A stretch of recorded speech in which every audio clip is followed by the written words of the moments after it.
Welcome to For F1's Sake, a podcast by two idiotic Formula 1 fans chatting absolute nonsense and offering our ridiculously biased opinions. And we were at Brad. What? Canada. We're at Canada. Since when have I ever been the one to introduce the track? Well, I thought I'd give you a bit more work to do. All right. Well, we have got our work cut out for us today. We've got the webcams going. We've got a bit of everything. So hopefully this all works. Yeah. So if you're hearing us talk about the webcams and you don't see any videos come out, it didn't go well.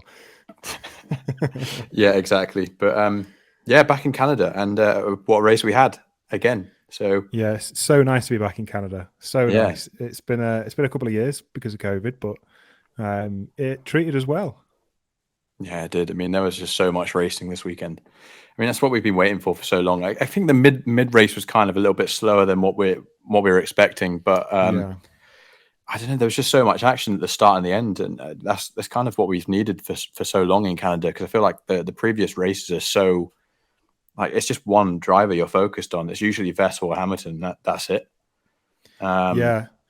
Yeah, there was a lot of action happening all over the field. A lot of it seemed to be at the very beginning, and then obviously we had the safety car towards the end, which kind of brought a lot more action towards us at the back half of the race. But overall, I mean, with qualifying as well, I mean, qualifying was it's a pretty mixed grid, which is what we like to see. We always, who doesn't love a wet qualifying session in Formula One? Yeah, I mean, it's been a while since we've seen a proper wet session in the qualifying. That's actually gone ahead. And I think I sent you a video on Friday or something, and the rain just looked insane all morning. It was ridiculous. But there was no rubbish like there was in Monaco. It was just let's get racing. They went out, and the track conditions improved really quickly. So I don't know why they didn't do that when we were in Monaco, but yeah. Another wet qualifying that was incredible, and so much changing in the grid. I mean, didn't we have a 5th and 6th for Haas? Oh, I know. It's such a fantastic qualifying session for them. Something they've really needed because they've had a tricky start to the season. They had what looked like the pace at the beginning of the season in the Arabian states, but they seem to have lost that. But this qualifying session for Haas was unbelievable, which, a wet qualifying session typically will dictate who is the best drivers normally. You get into a situation where it levels the playing field. So for those that aren't aware, wet qualifying doesn't allow you to exploit 100% of the car's performance. Therefore, that 1 or 2% difference in the front of the pack and the back of the pack kind of becomes diminished. And so it's typically down to the driver to then extract the performance to get to the very limit in the wet. And so typically you'll see your George Russells, your Charles Leclerc, your Max Verstappen starting to push themselves to the front of the grid, as well as, Sebastian Vettel and Lewis Hamilton. And Vettel, speaking of Vettel, had such a good Friday practice. He looked completely on it. And then... Well, they have the last 3 races, actually. I mean, both of the Aston boys have been... I don't want to say Stroll too much. Actually, Stroll hat for anyone that does get to see this webcam. I'm supporting the local man for this race. But yeah, they've been totally on it. Shut up. Yeah, they have been on it. And I think the Astons are actually looking way stronger now than what we were expecting them to be at the start of the season. So yeah, that concept change that they've had is making an enormous difference. Huge progression for them. So it is good to see. But Vettel, this is Vettel's real strong race. He's like one of the best here. And I don't think he quite had the weekend that he would have expected he was going to have. No, it was a shame for Vettel because, like I was saying, he was so good in Friday practice. He was right at the top of the grid. And I think it was Alonso topping it, and then Vettel coming third from memory. But then as soon as we get to qualifying, Vettel's out in Q1. It just didn't seem to translate to race day, which was so unfortunate for them, especially with Daddy Stroll wanting to make a good impact at his home race. We really thought that Vettel was going to have the chance to the opportunity to do that with his Friday practice results. Yeah, it was a bit of a shame, actually. I expected more from Vettel, but I just don't think the car was with him for qualifying at all. He just seemed upset as well. At the end of it, rightfully so, he was upset because he should be way higher than that. But when he finished that qualifying session, he said, I couldn't do anything else. There was nothing left to push that car. He seemed to suggest over the team radio that it was a case of he was driving exactly the same as he was on Friday, but just something wasn't clicking with the car. it's almost impossible to gauge what that could be, to be honest. It's one of those things, isn't it? I think it's just unfortunate. Yeah, I don't think they even knew what was going on, to be fair. But yeah, I just don't know where do we even start with this race? Let's get straight into the race here, because it was an incredible race and it started off really quick, didn't it? Yeah, it was. I mean, our first thoughts were: is Fernando Alonso going to dive bomb into the first corner and overtake Verstappen? I think that's what everybody was hoping for. Unfortunately, it's not what we got. I just think Verstappen had the better start quite clearly, and obviously had the better car. So there was no competition by the end of it. Well, yeah, Verstappen quicker car. just seemed to. But I think even before the race started, I think Alonso actually said they had no plan whatsoever to fight Max. Their race was purely with Lewis and George coming through, and probably Charles Leclerc, because they probably thought he was going to come through faster than he did in the end. But that was their real race. They knew Max was never in the question. Yeah, but I think Alonso was more focused on Hamilton's position and where Hamilton was going to finish, because I think that was a closer fight in terms of car performance. And so, Alonso was talking the talk, but when it came down to the race, I think he was fairly sensible with who he's actually battling, and Verstappen really wasn't it. And we saw that with Sainz quickly getting past Alonso. We think just because he's got a better car. And it seemed to stay pretty much the same with Verstappen and Sainz. There was a lot of swapping and changing in terms of strategies, because obviously we had the VSC. We had two VSCs, one on lap 10, one on lap 20, I think it was. I can't remember the laps. So we had a few cars pitting on lap 10, which was fairly optimistic. I mean, I know that there's always a cheap pit stop if you bring out the VSC, but how much benefit has that provided on lap 10? I'm not too sure. I don't know. I think interestingly, the people that were running on the mediums, which was I think majority of the pack at the start of the race, they said that the degrading was actually quite bad on the first 10 laps. So the track was clearly dry. So it did degrade a lot quicker than they thought it would. So the cheap pit stop almost worked out for a lot of people.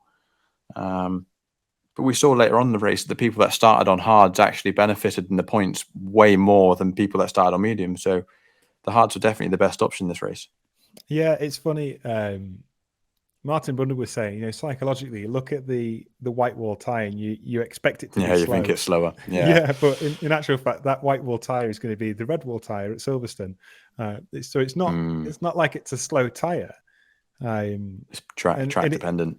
It is. It's track dependent, and what works best at what temperatures on what tracks. It's a minefield to kind of get your head around to understand which is the best tyre for you. Let's go over the tyres a little bit for people that don't know, because a lot of people, I was with people watching the qualifying session, and a lot of people going, how does the intermediate change compared to what you got on the wets? The difference is huge. I don't think people quite understand how big the difference is between the slick tyres and those wet condition tyres. So obviously the wet ones, they're chunkier, they have more grip. It's just way more. I don't even know how to word that, but it's better specifically built for wet conditions. But we saw when George put on the slicks how much that changed his performance in the wet. It was just a little bit too much for those tires, and he slipped off the pace immediately, and he just couldn't get any control. Yeah, so I mean, like you're saying, for the people that don't quite know, I mean, wet tires have grooves in them essentially, and those grooves are designed to move the water. And so obviously, as a tire goes over the water, it's going to compress it. And so if you've got no tread, the tire will kind of skate over the top of that water because it's got nowhere to go. Whereas with the wet tires, they've got the grooves, so the water kind of gets trapped in the grooves and then flicked out the back as the tire kind of goes over it. And so you've got your intermediate tires, we've got a small tread pattern which can get rid of a certain amount of water. Then you've got the full wets, which has got quite a large wet pattern, and they can kind of dissipate. I think it's about 60 litres per second on full chat, which is an awful lot of water. And so that allows them then for the contact of the tire on the track rather than on the water, which is where they get the speed from when it's in wet conditions. Whereas with a slicks need, obviously a dry track, and the tire needs to be hot. And so what we saw with George Russell in qualifying, he took a gamble because it always seems the case. I don't know about you, but whenever it gets to the point where track is almost dry, they all seem to kind of fling on the slicks to a point where you'd think there's absolutely no way I'd drive around that track as it is at the minute on slicks, because they still manage to do it even when there's slightly damp patches, which is suicidal Yeah, it was just an odd decision, though. But I mean, good knowledge, by the way. I had no idea about half of that stuff, so I don't know how you pull that off your top of your head. But I'm an engineer. Yeah, well, there you go. But yeah, it was a really weird gamble for George. I think he did have quite a bit to lose. I don't think he was in a position where he needed to make that decision. I think George was. I saw a little bit of frustration creeping in with George. I think he's not been content with coming fifth. I mean, he said that, didn't he? After qualifying, he said, "I'm not content." He even said it on the radio. I think I'm not content with coming fifth and sixth. Let's try something different. Let's try and get to the top of that field because of these conditions. He'd had a better chance to be able to do that, and nobody else was gambling on the slick. So he thought, "Sod it, why not? Let's just give it a go." And credit to him. I think if I was him at that same point in time, I probably would have done the same thing just to at least try it. One thing I didn't understand is once he'd gone out and immediately spun, therefore quite clear that those tyres weren't going to work, why not at the end of that lap could do a very quick pit stop, get round in your intermediates and go around again to try and get a banker lap in at the very end. I don't know why Mercedes didn't do that. I think it's because the track conditions were improving so quickly during that qualifying session that you may as well give it an extra lap because they knew if he could nurse it through the first 3 corners that he would have had a quick lap because the rest of that track is pretty dry. But you look at turn 1, it was just waterlogged. Yeah, and it never seemed to clear as well. Yeah, no, it didn't clear at all. There was no way that was clearing because it's kind of like a banked turn almost, very minimal bank. But you have to take the curb, which is where the water was. Yeah, and it's not a fast corner, so those wet tires aren't dissipating that water very much, and so it was never drying out. I think that was the thinking was, the back half of the track, most of it was pretty bone dry, and so therefore it was suitable for slick. So it's can you make the time up on the back half of the track? But Karun Chandok on Sky Sports quite rightly pointed out, you might pick up 0.5 of a second on that back half of the track due to the slick tires, maybe even 0.7. But the time that you lose through the slow corners can be well over a second to 2 seconds, and therefore it doesn't kind of bring any benefit at that point. And so it was a gamble, but I'm glad he took it. I don't want him to kind of fall into that same standpoint of just kind of going with the logical option or the easiest option. Yeah, just the norm. Try something. Yeah, I like the idea for sure. And if he got a bit more warmth in those tires and we didn't have those slow corners straight away, I think he could have done a really bit more warmth. Warmth. What did I say? Warmth. Warmth. A little bit of warmth in those tires. Yeah, I think he would have had a stunning lap. But I think in the race we even saw that the tires weren't heating up.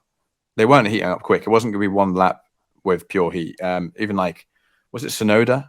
Came out of the pits on those hards, had nothing in the tires, and he just went straight off. It was the weirdest looking thing. That was the most embarrassing thing I think that could happen as a Formula One driver, crashing on the pit exit. Out the pit exit. Yeah, but I think there was more to it in the end, because if you actually watch back the replay of it, he had his steering wheel was on full lock to the right, like trying to turn, and the wheels didn't turn at all. Yeah, so, I think they just, as soon as he started to slide with the understeer, I think just gave up. The grip had gone, and it had the momentum then, so there was no bringing it back. But that very thankfully brought out the full safety car. I think it was that brought out the full safety car. Yeah, it was. Yeah, that was the full safety car. We had the 2 VSCs for Mick and Perez. Yes. And then the full safety car came out for Tsunoda because it just couldn't get off the track there. I think they should bring out a full safety car 20 laps to go on every race. Yeah, mandatory safety car. Yeah, it makes such a good spectacle for the end of the race, bunching up the pack. I don't know how they could engineer that, but I don't think they can, Tom. No, they can't. But I mean, some rule where it gets to halfway through the race and then there's like a break, tea and coffee break, very British, and then they all go back out with a standing start again. Sounds like a Silverstone sort of thing. We can introduce this one in. Well, most of our suggestions have been taken, so yeah, we need to keep that into consideration. They should really think about it. Yeah, I mean, how much stuff have we predicted thus far? I mean, we've had the news. Anybody that's been listening to us for a while will know we are probably Oscar Piastri, yeah. I was going to say Oscar Pistorius, so we're not his fans. Oh, God, no. Oscar Piastri's biggest fans, and it turns out that there's been rumours, at least this week, that he's come to a potential agreement with Williams. And we've been saying this all season, there's no reason for Latifi to be there. And so, one of many things that we've predicted this season. So Make sure you're Yeah, listening to well, us on a weekly basis to hear what's going to be happening in Formula One in the future. yeah, of course. But I think with Piastri, we can't really say we predicted too much because we said that he should have been in any of the teams. We didn't predict the team he was going to end up at. But I'm sure we said Williams and the other teams. I've been saying that Latifi should have been out of Williams for a while. I'm going to take credit on that, full credit. Yeah, it's a solid move. I mean, if he does go to Williams in the end, maybe a slow car for now, but even getting into the sport early, you can see with George, he wasn't there too long. Yeah. Anyway, we've digressed. Let's get back into the Canadian Grand Prix. So, I mean, Verstappen just seemed to manage that race impeccably. I think I noticed through the mid part of the race, before the full safety car came out before the end of the race, that Sainz seemed to be eating away into Verstappen's lead bit by bit, but it was too slowly. He started off at 8.5 seconds, and it was 7, then 6.5. And then we had the full PSC. So he was catching him on pace, but I don't think he would have caught him had we not had that safety car. But even so, I mean, when we did, and he got back into play, and he had full DRS every lap. He still couldn't get past that Red Bull. That Red Bull seems to be so much faster down the main straight. The straight line speed was mega for Max, but he had obviously with the DRS at the end of the lap, but he had the first 2 sectors was just so down. He had it perfect. Sainz was like maybe 3/10 off him, which it just won't be enough to keep it. Obviously, he catches up in the 3rd sector because of that DRS, but yeah, I think visually, I mean, I said that I'm an engineer. I'm not really an engineer. Visually, from what I can tell, between the difference between the rear wings on the Red Bull and the Ferrari looks a lot higher raked. They look like they've got a lot more angle on that rear wing than Red Bull, which I think is impeding them massively on the straights. And I know that they've made differences, or changes, I should say, to that rear wing to kind of increase that straight line speed. But I mean, it's by far and away steeper angled than the Red Bull, which is the amount of drag, which I think is impacting them hugely in the race. And I mean, it sounds simple, doesn't it? Just make the rear wing smaller. Why do they not do it? There's obviously a reason behind it. But tenths in it. It's such small changes to the car. But I mean, again, Red Bull with the reliability issues. So this car's not perfect yet, and it's good. It's damn quick, but the car is very faulty. Same as the Ferrari has been in the last few weeks as well. I don't quite get this. I really don't understand how these teams haven't figured it out yet. If Mercedes can do it so well, even though they're having all these injuries with Lewis's back and stuff like that, the car is consistent and it laps fine and it's getting quicker. Why are the Red Bull and Ferrari not improving? I think from their standpoint, their primary focus is on the speed. It's pure pace. It's pure pace. I think that's been more Ferrari than Red Bull, because Ferrari have had more technical issues, but we've seen them creep back in with Red Bull with Perez. I think that they're 100% flat out on outright pace at the moment. Whilst they've got more of the CFD items on display, what I say on display, available to them, they can develop that car quicker at the moment than they're going to be able to in the second half of the season due to their championship position. And so I think that maybe they're angling on the fact of when those CFD items come down, they're going to maybe focus on the reliability a little bit more. If it continues in the way that it's going at the moment, we'll see. But this is where Mercedes could creep up on them, because Mercedes definitely have that reliability there. Well, I wanted to ask you this actually, because this is something I don't know. When they had at the start of the race, they said obviously Charles has taken a new power unit, and he's now at 4 out of the 3 that he should be able to use. So he took the penalty, and it's the same for loads of different parts of his car. He's only in the green on like a couple of them. That's way over now, and we're only 8 races into the season. Does that mean that if he takes another power unit, which the way it's been going, you'd expect he will at some point, he gets that same penalty? Well, I think what they do, I think they'll have the 3 ICE, the internal combustion engines, kind of made. They'll manufacture them, and I think what happens is they will use an engine, and they'll use that for a third of a season, and they'll move on to the new one, and then they'll use that for a third of the season and move on to the new one. Right. But what they do is they typically will change back to those older engines, and so like we saw actually with Lando Norris this weekend, he actually went back to an older engine due to the issues we've had with this newer engine, and so they can do that, I believe, without without being impacted by grid place penalties. Yeah. No, I think that makes more sense, that they can revert back to things they've already used. But when it's brand new and it's not being implemented into that car at all, that's when you take the penalty if it's gone over your allowance. Yeah. So if you've, I think it's a case of if you've used three ICE units and then you want to use a fourth brand new one, it's at that point. I might be wrong. I think you're right, but I think now if Charles, especially because he's the one that took the penalty, if he wants to go for another one, which by the way things are running at the moment, he's already taken 4. You'd think at some point Ferrari are probably going to want to put another one in if it's necessary. That's going to be another penalty. Well, yeah, I mean, the risk is if they damage it, if they damage the engine, they have to replace it. Well, that's why he's had to take new ones. I think it's because of the reliability issues they've had. They've had to replace these parts, taking the penalty.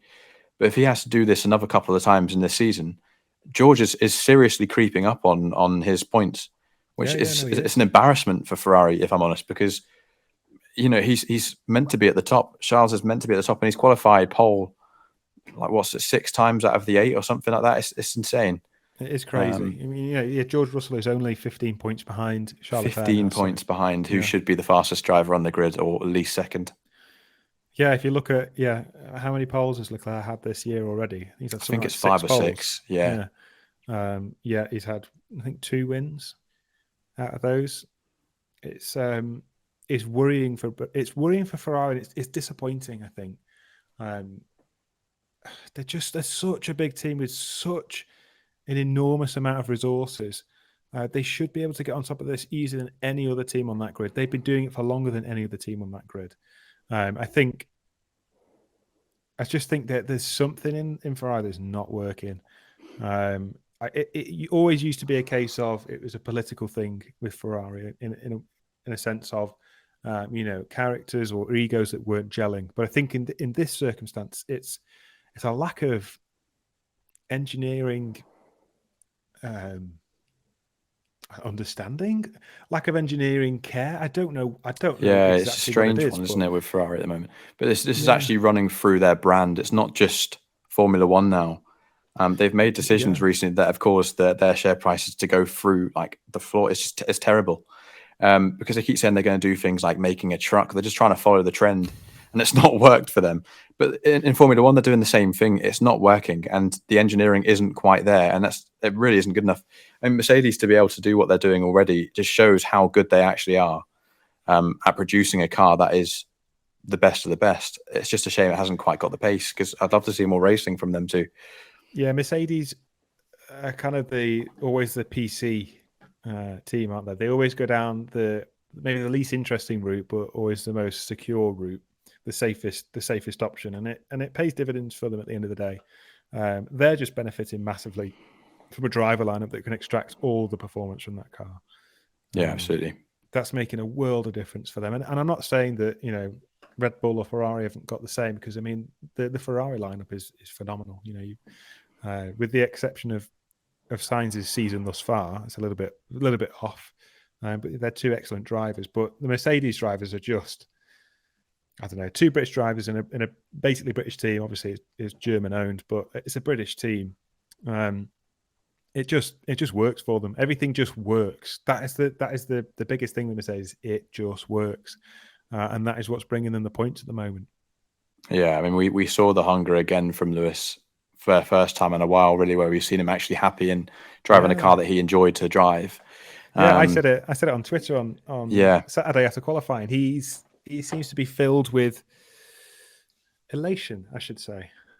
He's happy. He's a lot happier. He's a lot happier than I was, at least this weekend. And I think it's because he likes Canada as a circuit, and he likes the fact that he's beaten Russell, whether it was on merit or not, due to the issues Russell had with his slick tyres. But it's interesting how different that was from last week. Yeah, I mean, it's a huge difference, because last week it was just pure complaints the whole way through the race. At the end of it, there was just, the whole weekend was complaints for Lewis. But he comes into this one, seems to be happy that they've made some changes to that car, and it's now bouncing rather than porpoising so much. It was still hitting the floor, but it wasn't anywhere near as bad as it was at Baku.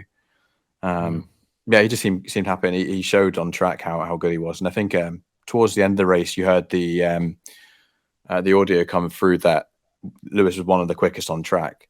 So that's always really good to hear from Mercedes fans, especially. Yeah, and Mercedes have got a good weekend coming up at Silverstone. There's been a lot of talk after the race, but the fact that Silverstone is so smooth with its resurfacing, Mercedes are potentially able to run that car a lot lower and extract more performance without it kind of damaging, Russell and Hamilton's backs. And so they could genuinely be quite competitive at Silverstone. So we could see, quite a big move up in this drivers' championship fight. We could see Ferrari slip down into third in the constructors and have Mercedes, well up there. Because I think Mercedes are, 40 points behind Ferrari in the constructors. But I could see Ferrari having 2 DNFs at Silverstone. It wouldn't surprise me in the slightest. It wouldn't surprise me if any of those top 4 cars go out at all. Silverstone's not an easy track either. It's not exactly a testing track on what you've got with the layout, but it's a long old race, and it's high wear. So it's fast, and there's a lot of fast turns. So I don't know who that favors right now. I'm guessing the Red Bull and the Ferrari kind of will settle into that track well. They've seemed to suggest that the Mercedes are one of the best in the high-speed corners. So, oh really? Okay. Yeah, so it really does seem like it's so they could be really competitive for Mercedes. Yeah, we could see Hamilton, Russell both on the podium. Can you imagine? Time. For a home crowd, that's great for British motorsport. Yeah, it is. Yeah, I'm not the biggest Hamilton fan, but I don't mind him. I would love to see Hamilton, Russell, and Norris all on the podium in a couple of weeks' time. That would be the dream. Norris, ideally on the top step. That would be the best day of my life. That's one thing actually. Going back to Canada now, because Norris was not mentioned one time. All I heard from Norris was a bad pit stop where the tires weren't there. Simple as that. And his interview after the race was probably one of the funniest I've seen this race, like so far throughout any race. I didn't see the. Have you not heard it? Oh, it's so funny. It's the lady that was interviewing him just said, what went wrong with your pit stop? I think it was your pit stop anyway. And he basically just goes, no tires. That was it. There's just no tires. And she said, well, what went wrong the rest of your race? And he goes, no speed, no grip, no tires. That was it. They had nothing going for him the whole way through. And it's such a shame for anyone that supports Norris because he's had good progression throughout this year so far. Yeah, I know you. But yeah, it's a real shame for McLaren. Another poor race. Yeah, it's a weekend to forget. And one thing that put the nail in the coffin for me was Daniel Ricciardo getting overtaken by Lance Stroll. That's a big no-no for me. That is a big no-no. Wow. I just think, I don't know. That's not McLaren. That's Daniel Ricciardo. Sure. I'd probably just quit right there and then. You may. Second it happens, just come into the garage. It's done because you can't get overtaken by those boys. That was embarrassing. But he overtook him and then pulled 5 seconds on him. That. No. It was the tyre changes, wasn't it? Because if I'm not mistaken, Lance went like 45 or something laps with no tyre change. Exactly. So he didn't have the best strategy, and yet still comes out ahead of Ricciardo. Because I know Norris had engine issues. He's on an older spec engine, which has had lots of wear. So he's not going to have the full performance out of that car. The margins are 0.5% from top to bottom, and so that's understandable. But for Ricciardo, he hadn't have any issues. He's just not quick enough. He just isn't quick enough. No. End of. He shouldn't be in that team. Yeah, it's so frustrating. I mean, we talk about Daniel every week about something that's either gone wrong. Actually, no, it's all just going wrong, isn't it? I don't think there's many things that we've said good about Daniel. What's gone right? Yeah. He had the one win in Monza last year. Other than that, what has he done? McLaren's not been for him. I just don't understand what they're holding on for. We'll go into that story now. Then we may as well whilst we're on the topic. Pierre Gasly signed AlphaTauri for next year. I think the reason behind that is McLaren are contracted with Ricciardo, and I think that contract is actually stronger than what has been made out by Zach Brown. I think that is a fairly binding contract. There may be a case of a buyout clause, essentially, in order to release Ricciardo early. And with the cost cap in place, McLaren probably aren't going to be wanting to kind of outlie that cost, essentially. And so I think that they're going to stick with Ricciardo, to stick with what is within their transfer budget. And I think that after 2023 for 2024 season they will sign Gasly. I think that's the reason, because I as far as I'm aware, he's only signed a 1-year contract. But I might be wrong on that. It was just 23 that he signed for, so it's nothing more than that. So yeah, I think you probably are right. I'd imagine Ricciardo would have lost that seat mid-season already, or very close to losing that seat, because he just isn't fast enough. I think people prefer Norris in general anyway. I prefer Norris. I don't know about you, but... Well, yeah, I mean, Norris, he's got the speed.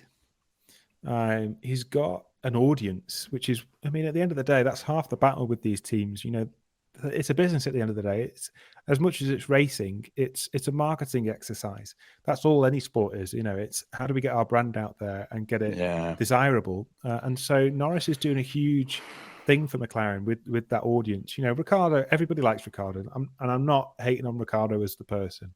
I just don't think that his performances have been adequate for the position that he's in and the money that he's earning. I really want him to leave. I genuinely want Ricciardo to quit Formula One now rather than making it worse. Because I love Ricciardo and I think he's done so much for the sport, and he's an interesting and funny guy. But it's time to stop, because you're just making yourself look stupid now. See, so you'd rather him stop than go to a team lower down to a different team? Yeah, I would. I would rather see one of the younger lads in F2 coming through, or people that actually deserve that spot. Give them a chance at least. Maybe bring Ricciardo back after a couple of years, like we've seen with Alonso, where he gave the spot to someone else and then he comes back into the sport. I can see Ricciardo being beneficial to a young driver if you do have somebody as a partner. As a guide for a year or two. But it would have to be a team like Haas or Williams, where he's going to be the lead driver. He's going to be able to extract. Hopefully, you'd think that he'd be able to extract more performance than that F2 driver. But based on performances this year, unlikely. I just don't know. I don't see it, because would you say Magnussen's complimented Mick much? Yeah, I think Mick is learning from Magnussen. I think he's learning more from Vettel. Yeah, but I don't think Mick's extracting enough from that car either. From what he might have learned from Vettel and Magnussen. No, but Mick, I mean, to be fair to Mick, he had a good qualifying this weekend. Great he was qualifying, unlucky in the race. Yeah. I think it was a mechanical issue in the race, from memory. But he had a good qualifying session. You know, I can't fault him for this weekend. It wasn't his fault, and I think for that qualifying in 6th in the wet, like I said, you know, the wet kind of brings out, you know, it separates the men from the boys, and I think we saw a glimpse of what Mick can do on Saturday. But he was still beaten by Magnussen, you know, and Magnussen is a driver that has gone down to the bottom of the grid and then ousted from Formula One. So how much does that really show? But then again, Magnussen came 5th. So, I mean, he's clearly a good driver. I don't know what Mick needs to do for points. He's not got a point yet. I wonder what the hell he needs to do to get into that top 10, because there's drivers that I didn't think would get points this year who have ended up getting points. And I mean, huge shout out to Guan Yu Zhou this weekend. He was unreal. I think for me, he was driver of the weekend. Oh, really? Yeah, absolutely. I thought he just looked so happy, and he was overtaking the whole race. He just made everything look as smooth as he could have. Great qualifying as well. First Bottas, though. Still finished behind Bottas, because I think that strategy was actually a total masterclass. To stay out during 2 VSEs and to keep grinding away on these tyres. I think that's insane to me. But yeah, I don't think it was purely on pace. They went a lot longer, didn't they, than they were expecting? Oh, way long. So like 50 laps or something like that. So just 20 laps off the race distance, which is really crazy, because they kept saying about, was it Lewis and I think it was even Sainz, maybe. They kept saying that they're not going to be able to last the whole race. And Max, sorry. They won't last the whole race on those tyres. Yeah, because they could have. Max stopped on lap 10, didn't they? From memory, he took that first pit stop. Yeah, but I think they could have lasted after that first pit stop. If they waited a little bit longer, I think they could have made it. But I think they're more worried about the pace drop off. They could have refitted it on the full safety car, couldn't they? Yeah, but it's got to be the pace. It has to be. No, but it has to be the pace, because like you saw the pressure that Sainz put Verstappen under for the last however many laps, 15 laps, I think it was. He obviously didn't get there because Max is just quicker. But the pressure was there, and that's 10 laps difference on the tyres where Sainz was really able to challenge him. Yeah. Yeah, I think. I mean, going back to Guan Yu Zhou, I'd agree with you. I think he had a good weekend. I mean, getting into Q3 is no mean feat in Formula One. So to do that in your first season, I think fair play to him. I think he had a good result.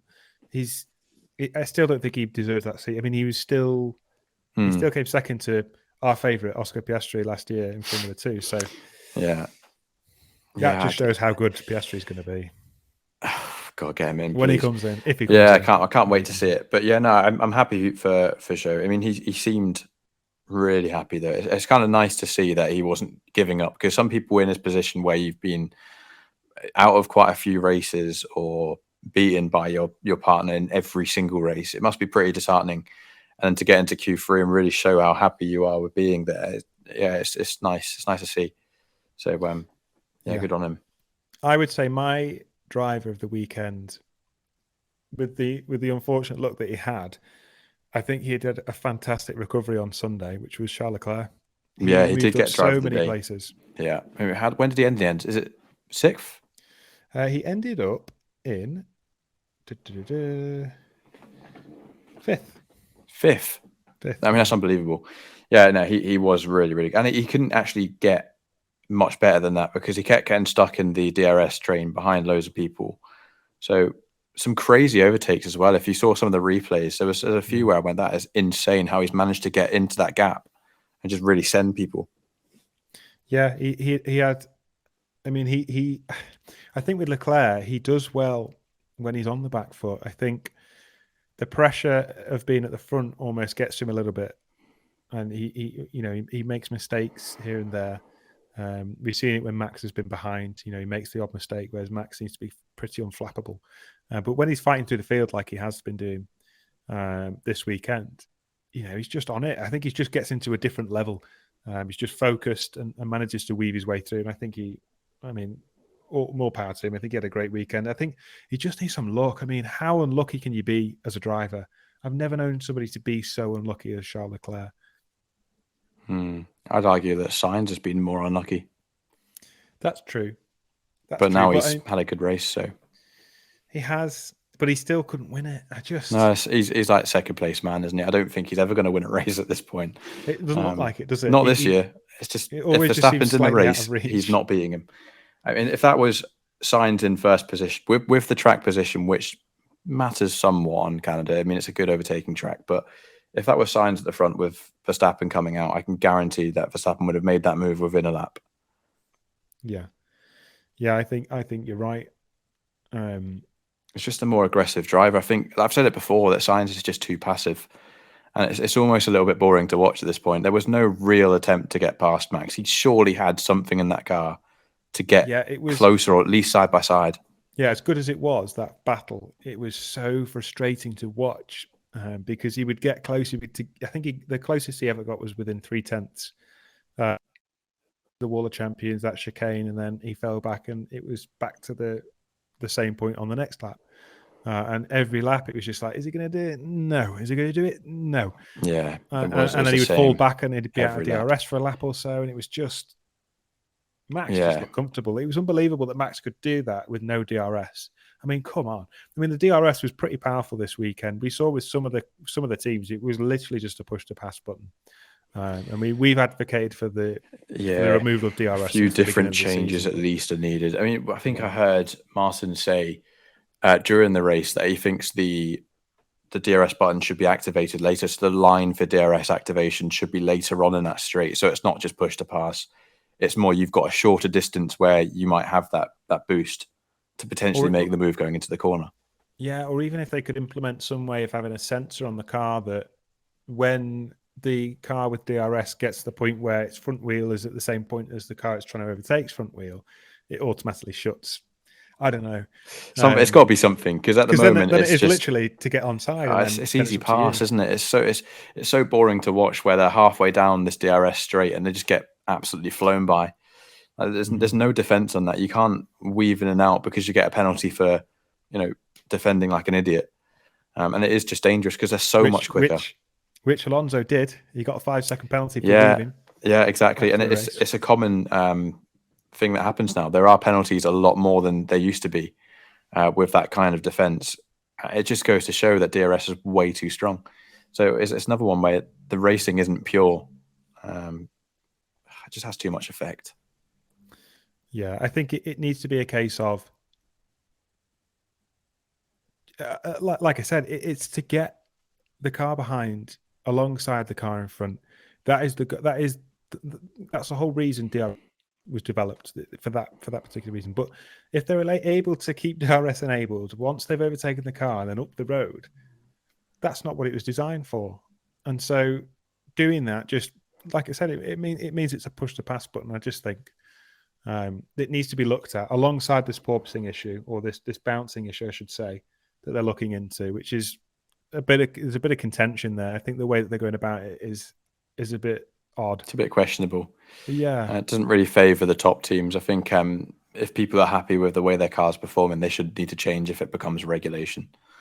Yeah, I mean, even Mercedes, who stood to benefit from it, even they said, to mandate a ride height, irrespective of your setup, is tricky waters, because how do they? It's so difficult to police and understand if people are doing the right thing or not. And then you look at what Toto was saying after the race with the Red Bull, which is interesting actually, that it looks to be running rake. They're actually running rake on the Red Bull, weirdly enough, considering it's a ground effect car. Yeah, ground effect cars make their downforce by the whole floor being as low to the ground as possible, whereas the Red Bull is raking the car, whereby the back is up higher than the front, which is odd. Is that actually legal? Yeah. So it's just because these are meant to be full ground effect cars, aren't they? I mean, this is the first time we've seen ground effect come back into Formula One as much as it has in a long time. Yeah, I think. I mean, they were doing it last year, obviously, to try and get the ground effect on cars that weren't ground effect cars. I think it's quite a clever way of being able to bleed out some of that air that's underneath the car to stop that porpoising, while still retaining a fair amount of performance. But if they are running that rake, how did this mandate of ride height impact that? Because their back end is higher than their front end, and so it just gets a bit tricky. And I think it's going to be tough. It's going to take time to streamline. I don't think it's going to be go into Silverstone and have the regulation change. No, they can't be making knee-jerk reactions to, knee-jerk. No, I think you just battle on this year. Go with what you've got so far. If teams need to change a slight bit of the ride height, I don't think it's going to matter too much. You're probably going to get a penalty on your pace anyway. So I'll grind it out, and then when it gets to next year, really make it so that these cars are perfect again. It has to be a level playing field. I think that's the main. It has to be, but then keeping the cars close together is the main battle, and that's the whole point. And all of what's happened in Formula One now is trying to get racing to be more interesting. I guess it's just keeping it closer together. I mean, the way that if you look at the races thus far this season, how close the racing's been already. Yeah, it's definitely working. It's working, yeah. But if you think if they're able to keep these regulations fairly tight for the next few years, with convergence, like we saw with the previous set of regulations towards the back end of last year, it was very competitive. This only bodes well for the future of Formula One and the way that they're racing at the moment. In 2 or 3 years' time, if these regulations are fairly similar, we could have a 3 or 4 team, even 5 team championship fight. They're so tight already, and they're able to follow so closely. It's only a matter of time as that the teams will diverge on a similar concept. We may even see it next season. I think that the day that we see a different team at the top every race is the best day of my life. Like I'd love to see that, where you got every single car truly battling for that top position, because I am getting bored of seeing Red Bull and Mercedes and Ferrari constantly there at the top, and no one can even challenge it. It's not even close. So this is it. I mean, Verstappen pulling away like he was. I mean, he's so comfortable in the lead. It brings back memories of Hamilton on his 5th and 6th drivers' championships. It was just the race started and Hamilton was just a minute up the road within 10, 15 laps. We don't want to see that.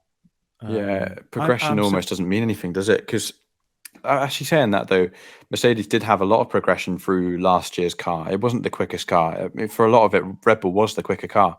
But then you get to Abu Dhabi when we were there, and I think within the first lap, Lewis was 14 seconds ahead again. Now, that's insane for one single lap at the start of a race. How can you be that far ahead? Yeah, It's just not something that we want to see. And I'm hoping that because Red Bull have been looking to, we look like we're beginning to see another era of dominance. I'm just praying that these mid-season regulations with the testing items helps to level that a little bit. You would think it would. How can they remain as quick if they're not bringing it? We'll have to wait and see. It remains to be seen. I'd imagine we will get some grid shifting again, but I still think either way you're going to have those top teams at the top. It's not going to change enough for the back markers to get anywhere near them. You never know. Well, you might see something different. I mean, we've got the cost cap in place, so true. They're only limited by the same amount of money.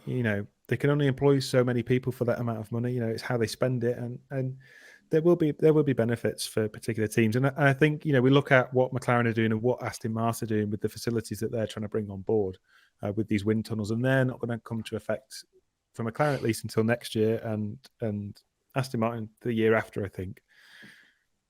Then we might begin to see, okay, there's a few teams there that have got identical resources there to utilize that budget with, and that's when we'll start to see it, as well as the diverging kind of concepts and all that type of thing. We may then look out, season 2024 is going to be amazing. Hopefully, I hope so. Well, this is an introduction to a new era of Formula One this year, isn't it? I mean, this is a test. And for anyone that is getting into Formula One, I think this is a damn good year to get into it because everything is changing. This is the biggest regulation we've had change in I don't even know, since the start of the hybrid era. Ever. I think ever. Why is the ever? Concept of the car, yeah. Yeah, I mean, it's completely different. I mean, usually back in the day when you get the Mantles and people like that driving, there were so many cars that were different to each other during that year when they raced because you were implementing new things all the time. Like I remember... Well, obviously, I probably wasn't alive at the time, but when they brought in paddle shifting, that must have been like, what? Where did that come from? That's that sort of idea. Where's that going to be now in Formula One? Because these cars are so good already. We're waiting for that idea to come into Formula One now. Well, a little bit like the Mercedes DAS system from a couple of years back. Exactly. An innovation. We haven't had that this year. There's no one than the zero pods, maybe. Yeah, the zero pods. Maybe the rake on that RedBull is quite a smart idea for this car, but yeah. Yeah, we haven't seen anything like DAS where it's just an insane thing that nobody else has thought of. And you would fancy Mercedes to figure that out before anyone else. But well, that's a question that I had for you.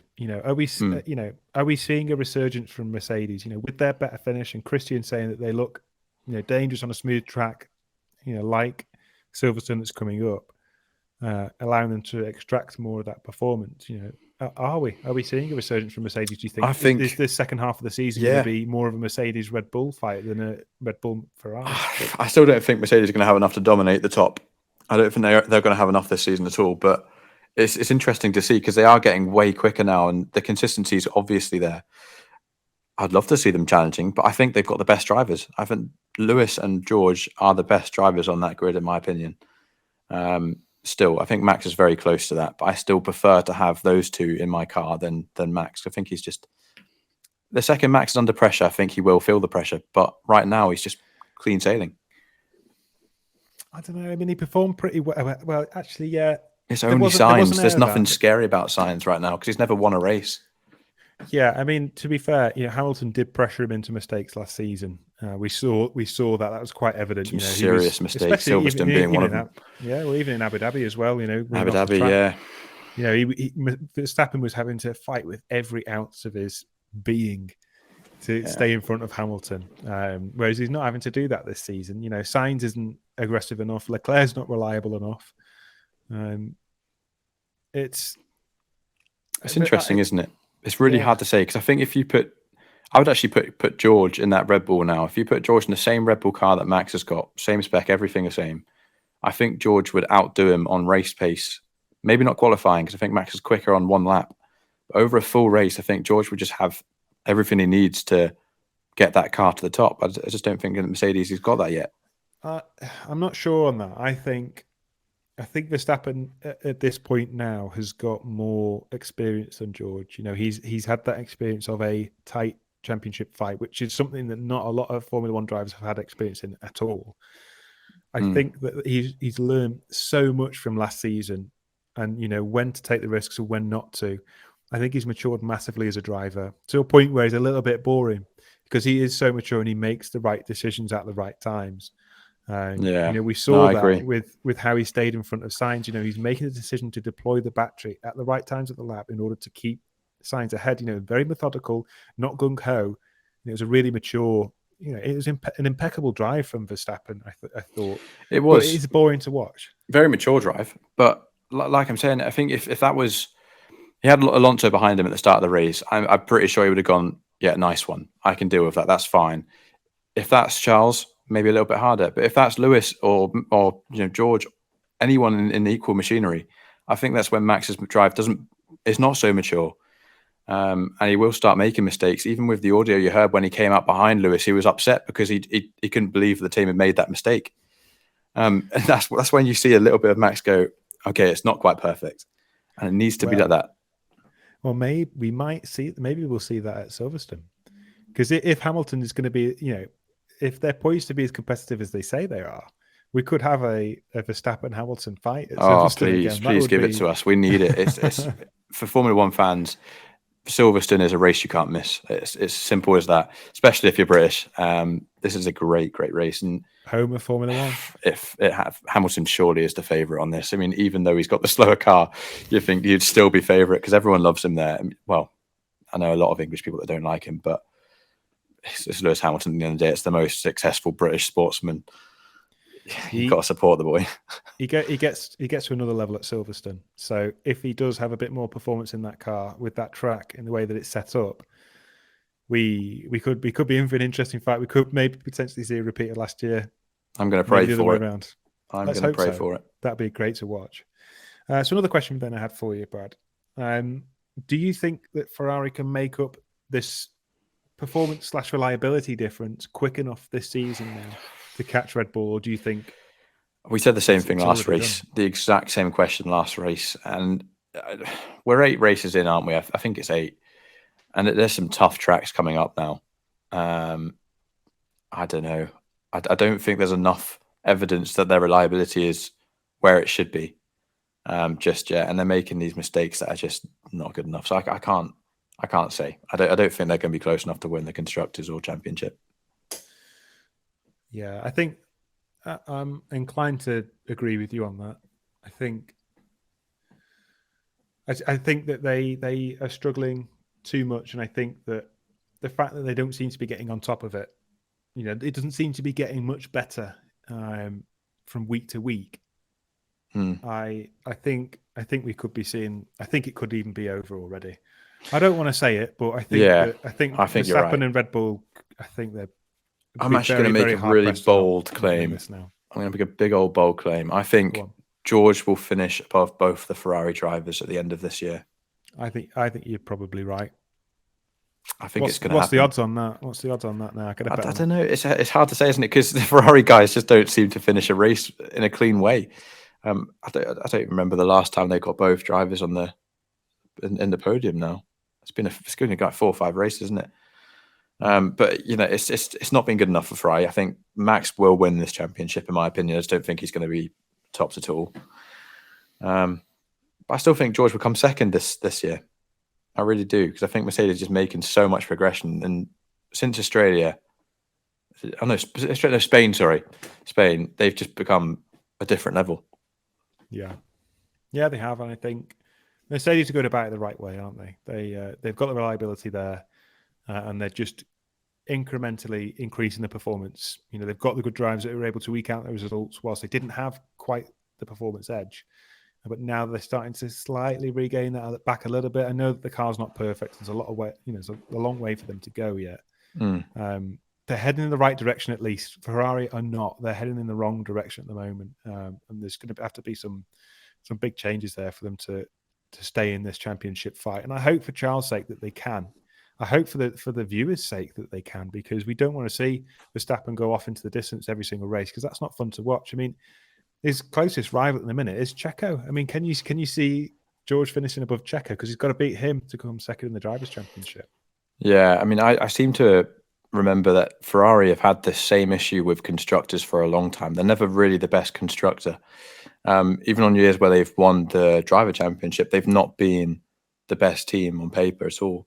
I mean, that picture behind me with Schumacher, there's an 11-year gap between like 89 and 2000 where there was no constructor championship for Ferrari. And I feel like that's where we're heading now.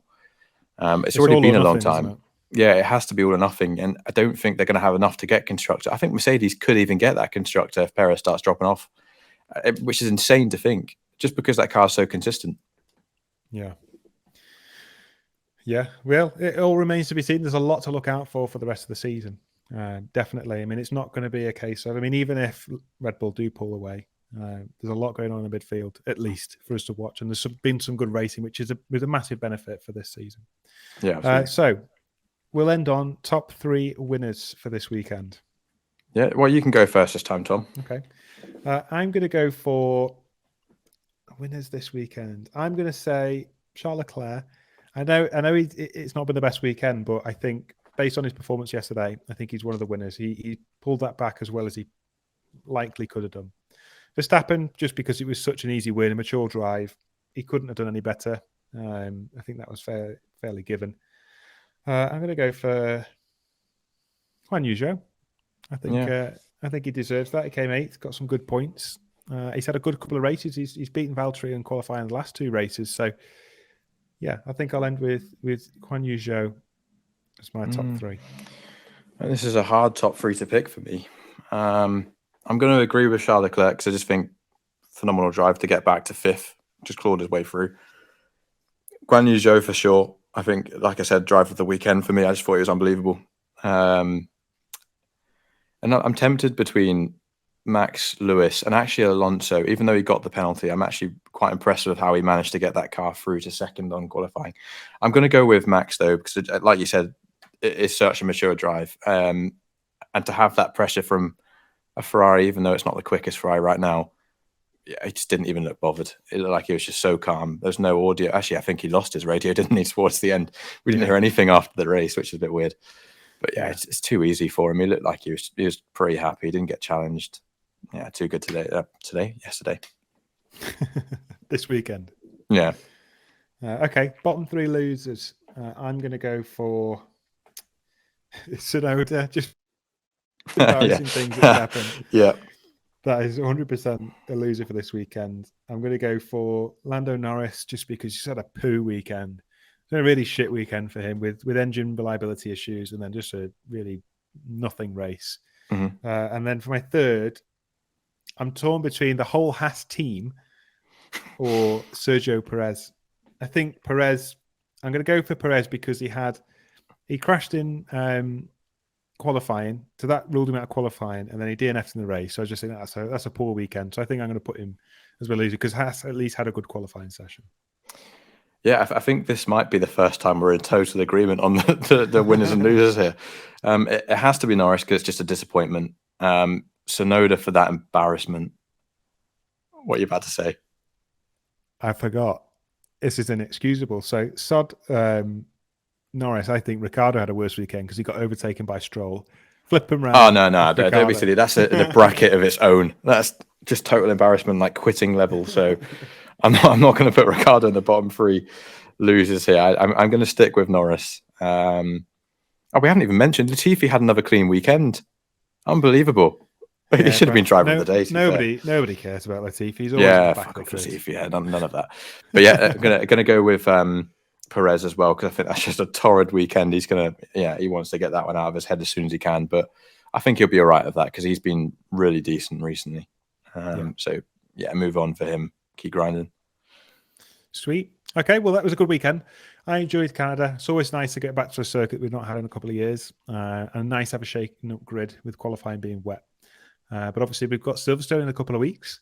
So we might be looking to do something a little bit special for that podcast. So make sure you're listening in. Make sure you're following us both on Twitter. I am at for F1's sake Tom. Brad is at F1's sake Brad.